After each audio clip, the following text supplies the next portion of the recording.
All right, what's up, guys? This is Rick from DFS On Demand, and I want to give you a recap of night 3 of the Quarter Arcade Challenge. And then after we have that update, we will talk about the projections that I use on a nightly basis and what actually goes into those. So without further ado, here is our top lineup from last night. It was a really good night. We had DeMarcus Cousins in 98% of the lineups, and he was the leading point scorer of the night with 82 points. The rest of the field only had 11.6% of him. So we had a really good night. Lowry and Cousins were our big expenditures. Give me a second here. I can pull up the exposure chart. Okay, so this isn't everyone, but it's everyone who we had at least 14% of. So Kyle Lowry and DeMarcus Cousins, 98 and 100%. And we had a lot of Marvin Williams. Corey Joseph was a value play of ours that we had in quite a few lineups. And then we actually had Anthony Bennett. Man, I wish we had more than 14% of him. He went for, I think, 28 DraftKings points, which was nearly 10 times value, and he was less than 1% owned. So he was a really good guy to have in lineups, but we were able to have, again, another winning night. I think we won about $12. We doubled our buy-ins. So if we take a peek at our actual results here, here's where we currently stand after 3 nights of the Quarter Arcade Challenge. Obviously, 150 total entries. We've spent $37.50 in fees. We've won a total of $53, which is $16 profit and a 43% ROI. So last night was our best score and our best finish. And we're hovering right around the 283 mark, which I think is pretty good for 3 nights worth of this. So now that we've talked about where we stand and going into night 4, I want to talk about the projections that we use every night. And these projections I've created myself. I've also created tutorials on how to make these from scratch. I'm literally using the same thing. So if you check my other YouTube videos, there is a tutorial that walks you through step by step on how to make these projections. And the reason that I want to talk about these projections early in the series is because we use optimizers, and whether we use Fantasy Cruncher or Daily Fantasy Nerd, an optimizer can only do so much. It only spits out the lineups, allows you to adjust exposure. All that good stuff is valuable, but it's kind of useless unless you have good projections to go into them. If your projections are crap and you throw them into an optimizer, it's just going to spit out a bunch of crap. So that's really what we're dealing with here. So the projections that I use, and the ones that you've seen already on this video series, are right here. And these are my DraftKings projections for tonight. I haven't reran them. The slate starts in about an hour and a half. So I haven't rerun these yet. So these are from this morning. But essentially, what we really take into account here are 3 factors. Those 3 factors are how well a player has been performing this season, which is points per minute, the opponent matchup that he has for that night, and then the Vegas line tonight compared to their average line. And then we push those all together and it pumps out a projection. So let's talk about why we do each one of these. First of all, points on a per minute basis. And let's get somebody with let's not look at all centers here. Let's just go by projected points for tonight. All right, here's Russell. Russell Westbrook on a points per minute basis scores 1.75 DraftKings points. That's wild. That's a wild number. But the reason that we do it on a per minute basis and not a per game basis is because we need to be able to identify when players fluctuate in minutes. When a bench player, behind a starter, when the starter gets hurt and that bench player jumps from 15 minutes to 30 minutes, we need to be able to accurately predict how many more points he's going to score. And the way we do that is we break it down on a per minute basis. When we have the points on a per minute basis, we can then try to predict, and I say try to predict, how many minutes that player is going to play each night, combine it with how many he usually scores per minute, and we've got our starting point for our projections. So that makes sense. Trying to predict minutes, On a nightly basis is another challenge. The studs are usually the same, from 35 to 40 minutes, depending on who the guy is. They play the same rotations. It's really those second unit guys that really get difficult to project. Sometimes a coach will ride with a hot hand off the bench, or, it's just really hard to predict those guys. So after we have, a points per minute basis, we've of course have to look at the matchup. Currently what we're doing is we're breaking it down by position. Russell Westbrook is a point guard, so how do the Pelicans fare against opposing point guards? Well, according to this number, they give up about 12% more DraftKings points than the league average.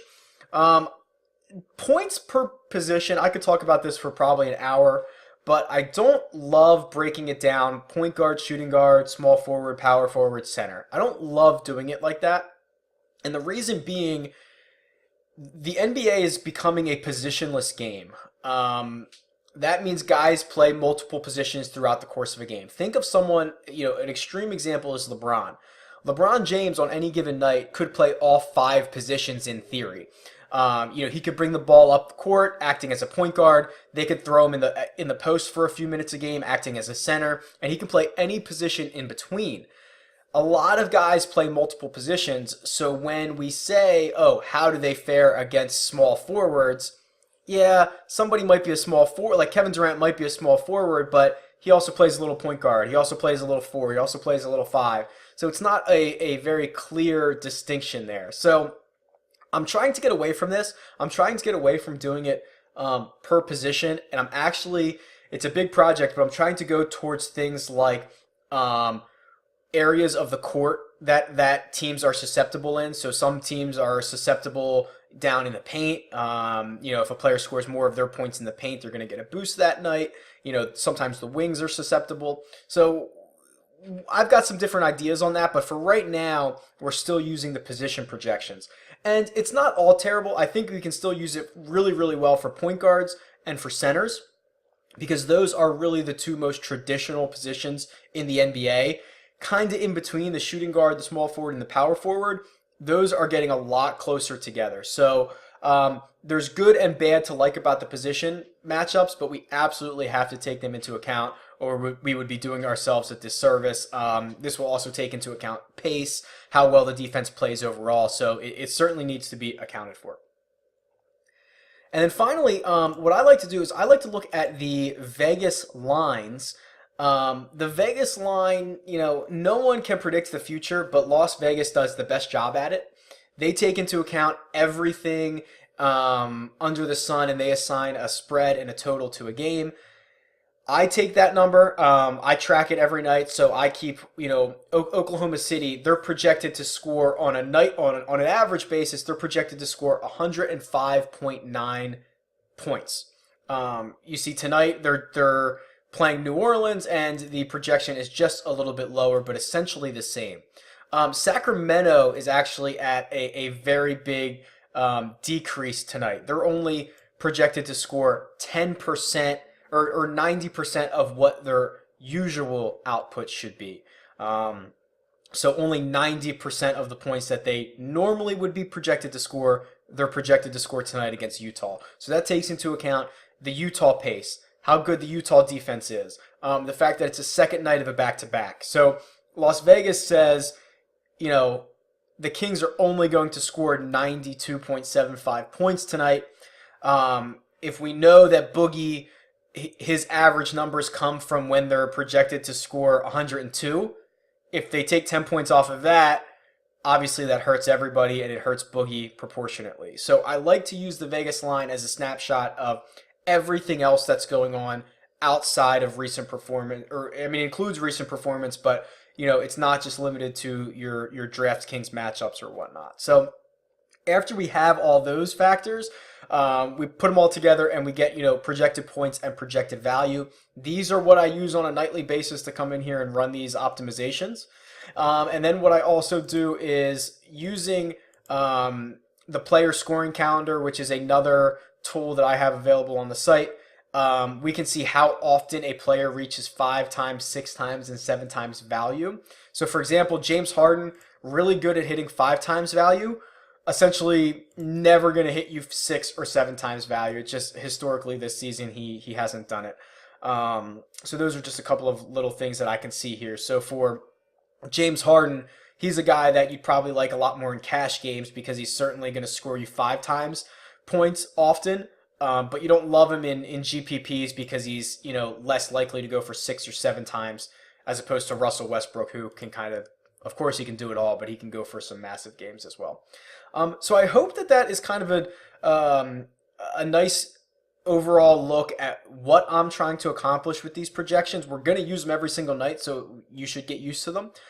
These are part of the subscription package on dfsondemand.com. If you want to come in here and get the tools that I mentioned, like the game logs, the player scoring calendar, and these projections updated, it's $12 a month, so like 40 cents a day. But yeah, I mean, this is what I'm going to use. They've been working out so far. I've been happy with them for this season and for this challenge together. So I'm pleased. Other than that, if you have any questions about them, please feel free to comment below or tweet me. It's at DFS on demand. I'll try to come back later tonight or tomorrow and recap how we did on this slate, and then we'll see where our results are after that. All right, talk to you soon. See ya.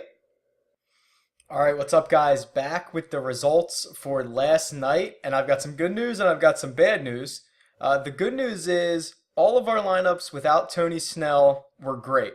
The problem is we had 88% of Tony Snell, so we had a terrible night.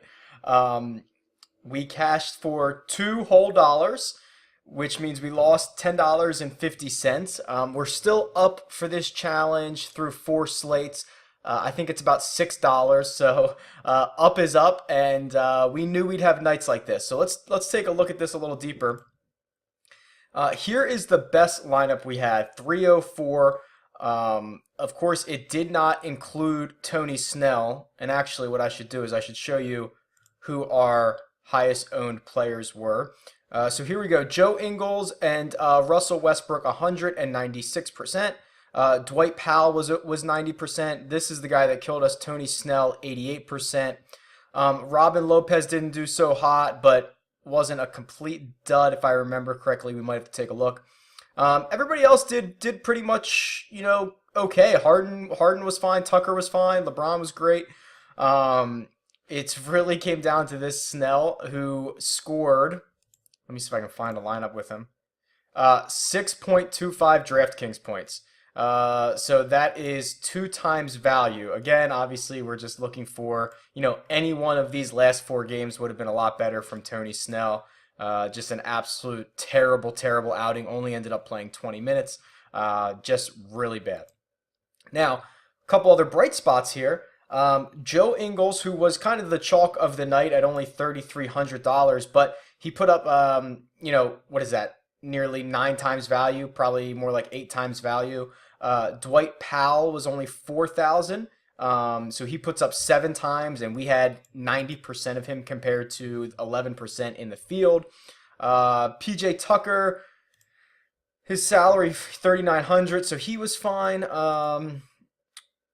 Yeah, that was basically it. I mean, Russell Westbrook put up 67 points. So, Robin Lopez did have a pretty bad night, 15.5 points. Obviously, on $4,700 salary is just not going to cut it. So there it is, a really bad night. Again, I'm still having an issue. Like, half the time I try to go and download the DraftKings CSV file, it gives me issues. So it's timing out on my other screen here. So when I get that fixed, I'll update the results spreadsheet.